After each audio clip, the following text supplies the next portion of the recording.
La ciudad es el escenario del crimen por excelencia, lugar privilegiado del hombre en la multitud.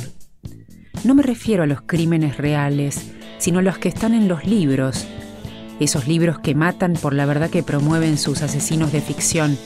Parecen dejarnos pistas del horror que los impulsa y la belleza que los apaña. Son crímenes verdaderos, sin víctimas reales, que apuntan al corazón de los lectores.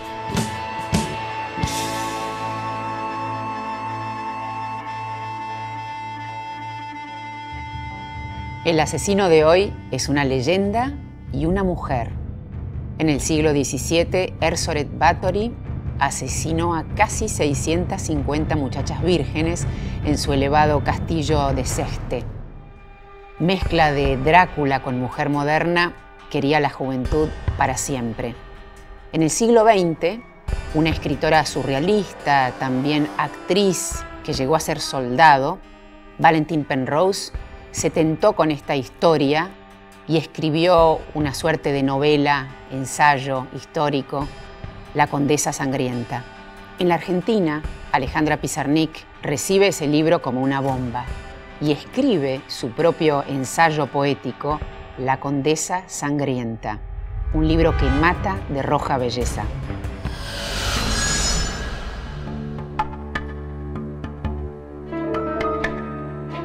¿Hasta qué punto un libro puede provocar la imperiosa necesidad de escribir?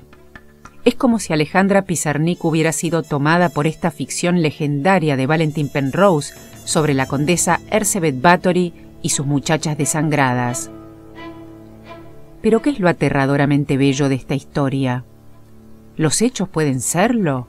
¿O es la escritura de Penrose, con sus influencias surrealistas, de resistencia que la vuelven fascinante?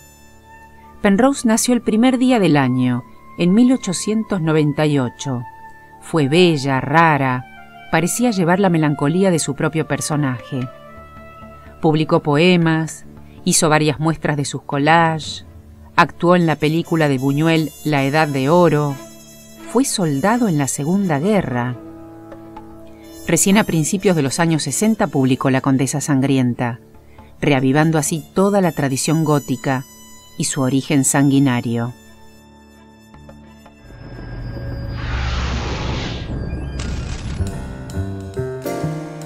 Yo era gran fan de Alejandra Pizarnik. Tanto es así que mi primer libro es una respuesta a la poesía de ella. Yo estaba totalmente perdida por ella. Así cayó en mis manos La Condesa Sangrienta. Me fascinó tanto el texto que yo decidí transcribirlo. Digamos, mis ojos no pasaban rápidamente sobre las páginas, sino que tenían que detenerse en el tipeo, en cada tecla, en cada palabra. Me gustaba esa escritura tan clara, tan diáfana, tan precisa, tan cruel, tan bella. Teresa, vamos a ingresar en este mundo un tanto sangriento y melancólico, ¿no? Sí. De la condesa. Sí. ¿Cómo es? En realidad son muchas mujeres. Tenemos tres mujeres. Una es Erzsébet Báthory, que es la condesa sangrienta, un personaje, una persona que realmente existió, una condesa, que creo que nació en el año 1500, 1510 en la zona de los Cárpatos, que en esa época pertenecía a Hungría. Y que, según se sabe, en su castillo de Sechte mató, no por su propia mano, algunas veces quizás sí, sino ayudada por dos o tres sirvientas, por dos sirvientas y una bruja, digamos, mató a 650 chicas, o sea, una asesina serial del siglo XVI. Después está, bueno, la fuente principal de datos sería el libro La Condesa Sangrienta de Valentin Penrose. Fue una poeta surrealista, bastante buena poeta, o sea, como con mucha reputación, buena fama, y califican así un poco despectivamente su libro La Condesa Sangrienta como de novela gótica. fue lo que le dio la fama. Ella misma tenía también cierto culto por la belleza, la propia Valentín Penrose. ¿Y cómo llegó el texto de Valentín Penrose a Alejandra Pizarnik? Yo eso no lo sé. Lo que sí sé es que ella define su propio libro como notas al libro que está leyendo. O sea, Valentín Penrose se basó en un cuerpo real, sí, y en muertes reales. Sí, en cambio, Alejandra Pizarnik es la escritura de una lectura. Exactamente, exactamente.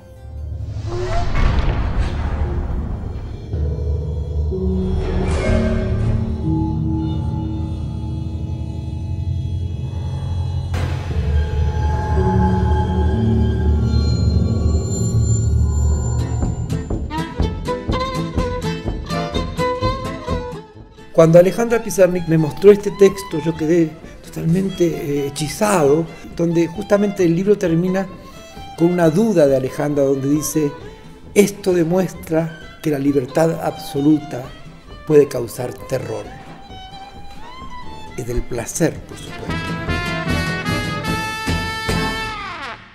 Fernando, ¿cómo fue que Alejandra se encontró con esta condesa? Ella me contó que estaba buscando en esos librerías de Vigo al borde del Sena, en París, donde está la Chapelle Notre Dame, que están una cantidad de kioscos de libros usados, etc. Y también revistas usadas. Y ella encontró unos suplementos literarios que le fascinaban, porque ella era papirófaga. Todos los papeles los miraba de costado como una lupa. Donde vos escribías te decían, no, en ese papel no. Porque ella tenía esa enorme fascinación con la impresión, con todo el detalle de la puesta de la escritura.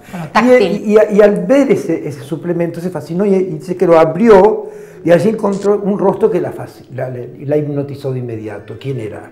Valentín Penrose. Pero aún no había leído Alejandra ese libro. Ese libro se lo acercó quien yo admiré en su contratapa, porque no había leído nunca André Pierre de Mandiarge, el autor de La chica de la motocicleta y otros títulos más dentro de la prosa, y también un poeta fantástico y amiguísimo de ella, que le hizo la contratapa y le trajo finalmente un libro que es como una especie de enorme edición de esos libros muy tipo bibliorato, porque la edición de La Condesa Sangrienta original tiene casi 600, 700 páginas, es inmenso. Y eso es lo que le llegó a Alejandra. Y eso le llevó a Alejandra, y con eso Alejandra enloqueció de placer, y yo también, porque yo pude leerlo después.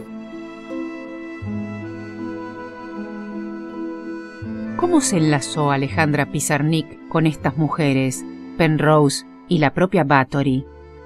Cuando apareció el libro de Valentín Penrose, Alejandra Pizarnik estaba en París, donde vivió a principios de los años 60, tan cerca de Cortázar y también de Octavio Paz, que prologó su hermoso libro Árbol de Diana. Pero no fue en aquel momento que publicó su Condesa. Antes había aparecido Los trabajos y las noches, Extracción de la piedra de la locura, El infierno musical. Recién en el 71 publicó su ensayo lírico sobre la novela de Penrose, titulado con audacia de la misma manera, La Condesa Sangrienta. Un año después, Pizarnik se quitaría la vida. O quizá mejor decir, se daría la muerte.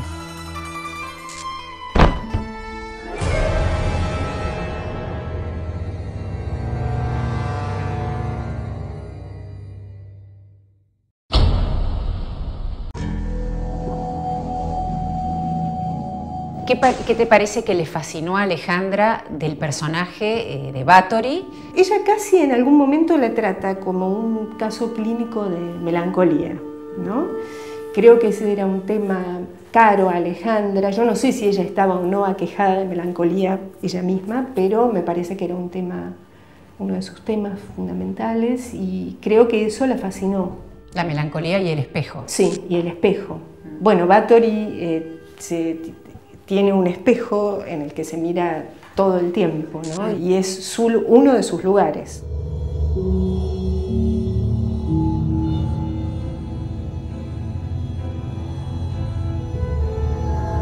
Fue en 1604 que Erzsébet quedó viuda y que conoció a Darbulia. Este personaje era exactamente la hechicera del bosque, la que nos asustaba desde los libros para niños, colérica, siempre rodeada de gatos negros.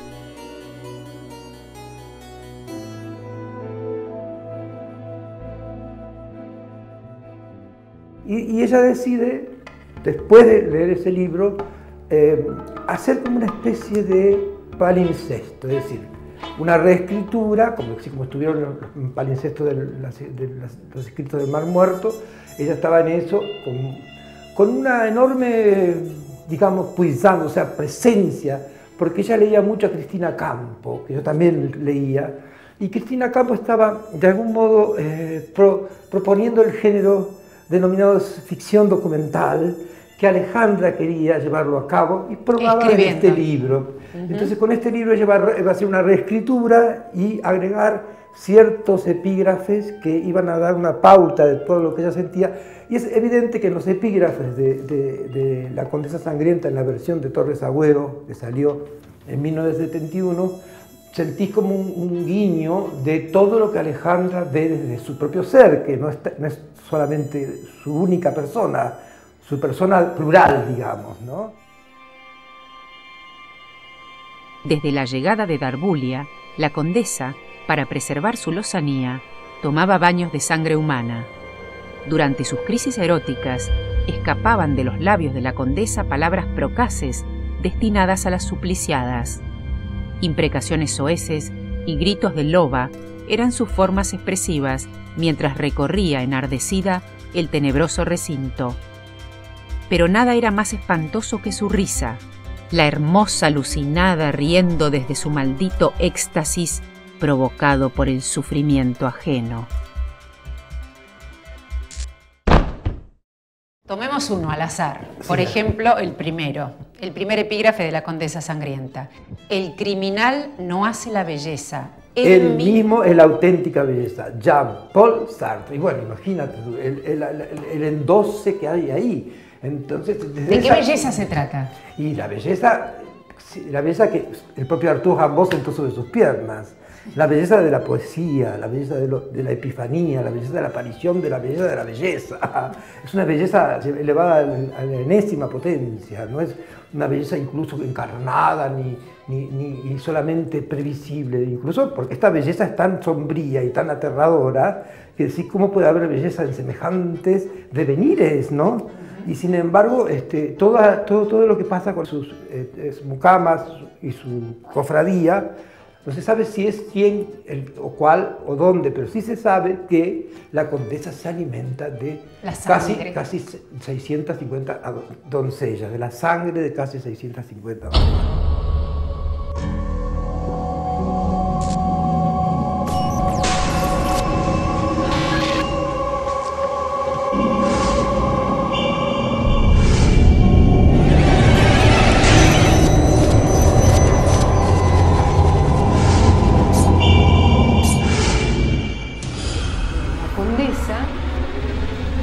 Una mujer bella, hermosa, no quería perder su belleza y empezó a enloquecer y obsesionarse, además de contemplarse en el espejo, y quería, bueno, la fuente de juvencia, no es la única, pero... No todos matan por eso. No todos matan por eso, claro. Ella tuvo la idea, o le hicieron saber que la sangre de chicas jóvenes, preferentemente vírgenes, porque si no la sangre ya se corrompía, de entre 12... Sí, cuajada. Sí, ya estaba como mal. Pero bueno, entre 12 y 18 años eran las víctimas elegidas y la idea era precisamente, sí, desangrarla y tomar baños de sangre. Por ejemplo, hay uno que es la jaula de hierro. Entonces, la cuestión era colocar a la víctima en una jaula. La condesa, que siempre en Pizarnik es silenciosa, contemplativa, fría, salvo cuando entra en algunos paroxismos y grita o muerde, pero en general... O se ríe. O se ríe. Bueno, sí, dice que lo peor de todo es la risa. Hay sí. Un momento que dice que lo peor de todo... Bueno, porque ya la risa sería como la locura de la enésima potencia, claro. ¿No? Ya reír de eso, cuando pierde la compostura, digamos. Pero... en la jaula, o sea, una de las maneras de tomar baños de sangre era precisamente desangrar a la chica que está metida en la jaula y ella debajo con un vestido blanco, cayera la sangre sobre ella y la bañara. Supuestamente esto le iba a permitir recuperar, digamos recuperar porque ya tenía más de 40 años cuando empiezan estos crímenes así. Castillo de piedras grises, escasas ventanas, torres cuadradas, laberintos subterráneos. Castillo emplazado en la colina de rocas, de hierbas ralas y secas, de bosques con fieras blancas en invierno y oscuras en verano. Castillo que Erzsébet Báthory amaba por su funesta soledad, de muros que ahogan todo grito.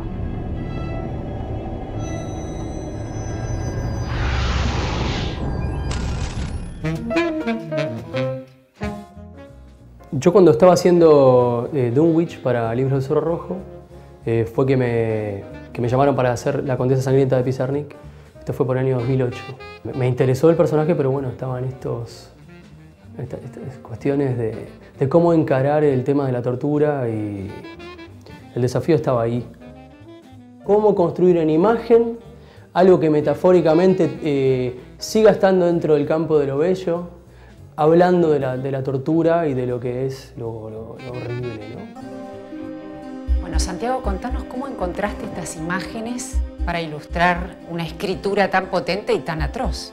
Hoy pensaba un poco en eso y pensaba en los caprichos de Goya, ¿no? Que uno encuentra como una extrañeza ahí construida desde lo visual, como que se sale de lo real. Y sin embargo, Goya en los caprichos lo que está tratando de hacer es como un retrato de época, un retrato de la sociedad del momento y también del espíritu humano en conflicto con la temática del momento, que también lo trasciende al mismo, ¿no? La oscuridad de todos los tiempos. Exactamente, por eso digo. Pero digo, eso es un poco lo que como lenguaje se podría buscar como cosa análoga a lo que traté de armar ahí. Donde entonces se está hablando de la tortura, se está hablando del abuso de poder, se está hablando de la melancolía, de la obsesión por perpetuar lo bello. Pero eso no aparece presentado como una imagen de corte histórico que se podría haber hecho a nivel visual el libro de esa manera, sino que cada cosa aparece transmutada en otra idea metafórica para hablar de lo que no puede ser visto, digamos. Y ahí está bien eso, porque ese sería lo oculto que tenían esos procedimientos, pensando en ese mundo subterráneo del castillo, ¿no? En la sala de torturas y demás, pero también en ese mundo interno de ese castillo que era la propia Báthory, ¿no? Como una cosa imponente y sólida, pero que ocultaba toda una cosa muy, muy perversa, ¿no? Me preguntaba, ¿no? Al ver estas imágenes, ¿cómo hiciste? Porque ¿cómo se hace para incluso dibujar una metáfora? ¿Cómo se hace para escribir una metáfora? Todo es metáfora. O sea, cualquier cosa que uno escriba es metáfora, cualquier cosa que uno diga sobre las cosas o pinte aún en una cosa hiperrealista, no deja de ser una transformación. Exactamente, es otra cosa, es un espejo, es lo otro siempre. No es lo uno es lo uno, bueno, está ahí. Claro. Ahora, el tema es cómo hacer una metáfora interesante o compleja o verdadera. Ya no verdadera en términos de repetir o construir una repetición de lo real en términos del aspecto de las cosas, sino hablar de lo que subyace al aspecto de las cosas y exaltando algunas características de eso que uno está representando, y también trayendo otra serie de elementos que no aparecen en lo real. A ver, pienso en una de las imágenes del libro donde la condesa aparece convertida en una especie de dragón sobre una montaña. Hay como una especie de retrato del poder y de esa cosa monstruosa del poder, y sigue siendo un retrato de la condesa, pero ya ella no aparece como algo humano. O sea, la referencia al humano es mínima. De hecho, parece convertida casi en una criatura poderosa, enorme, y es también una metáfora de ese castillo. Digo, ahora pensando en lo que decía recién, ¿no? De ella como un castillo. Bueno, ahí aparece la monstruosidad de ella como un castillo, como un... Bueno, es un monstruo, que es una cosa que domina sobre esa montaña. Claro, claro, cómo se puede ver lo monstruoso en otra parte. Un castillo es el dominio del Claro. poder sobre una zona, ¿no? Entonces ahí estaría todo ese juego junto en una sola figura.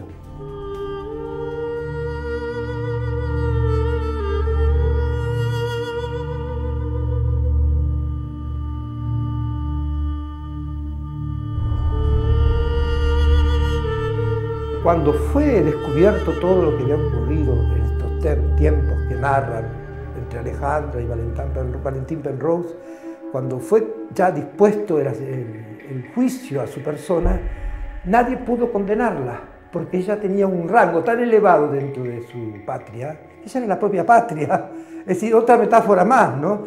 A ella no se la podía llevar presa, no se la podía mutilar, no se la podía castigar, no se la podía... Ella era inimputable, tanto que lo único que pueden hacer es encerrarla de por vida. Clamar porque ella permita estar encerrada, porque además que le piden permiso para encerrarla. De todas maneras, la condena de la condesa, Sí. también combina Sí. como mirar Sí. la muerte, la condena Sí. de la condesa, Sí. fue casi un entierro en vida. Sí, porque emparedada en su castillo. Pusieron 4 patíbulos para dejar en claro que ahí había un condenado a muerte y cerraron, dejaron como un ventanuco para pasarle agua y algo de comida y creo que sobrevivió alrededor de 3 años ahí. Es increíble la estética de la condena también. Sí. Narrativamente Sí, hablando. Sí. Es precioso, o sea, todo es, bueno, es obviamente de otra época.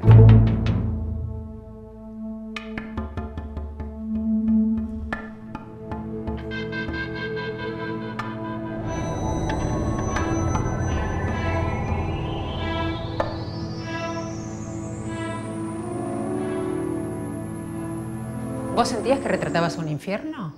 ¿O que te las veías con un infierno? Es que es el propio infierno de ella, o sea, como ser. Lo que pasa es que tenía el poder de contaminar con su propio infierno al resto de las personas que estaban alrededor, ¿no? Por eso esto que dice Pizarnik hacia el final del texto, de que la libertad absoluta de la criatura humana es algo horrible, ¿no?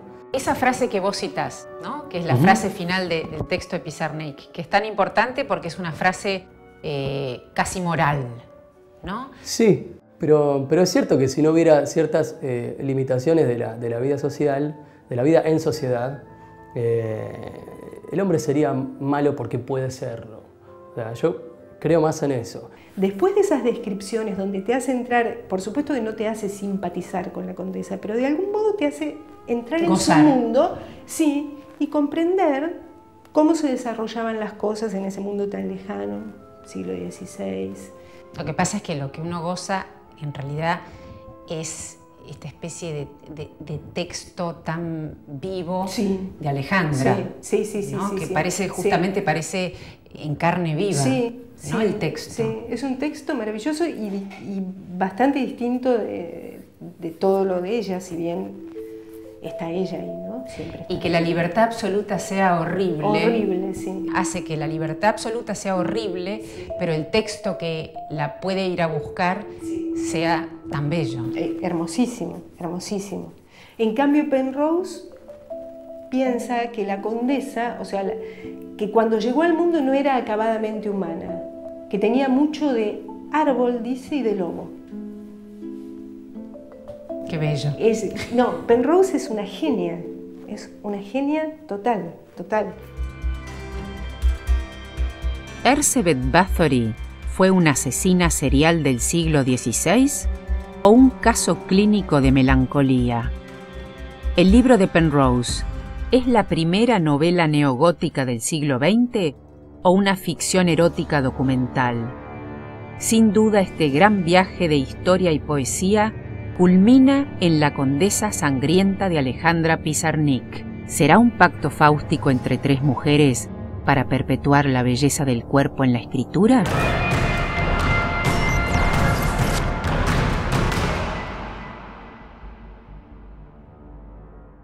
El criminal no hace la belleza, él mismo es la propia belleza. Lo escribió Jean-Paul Sartre y es la frase que elige Alejandra Pizarnik para empezar su Condesa Sangrienta. En la próxima nos encontraremos con nuevos asesinos imaginarios en Libros que Matan.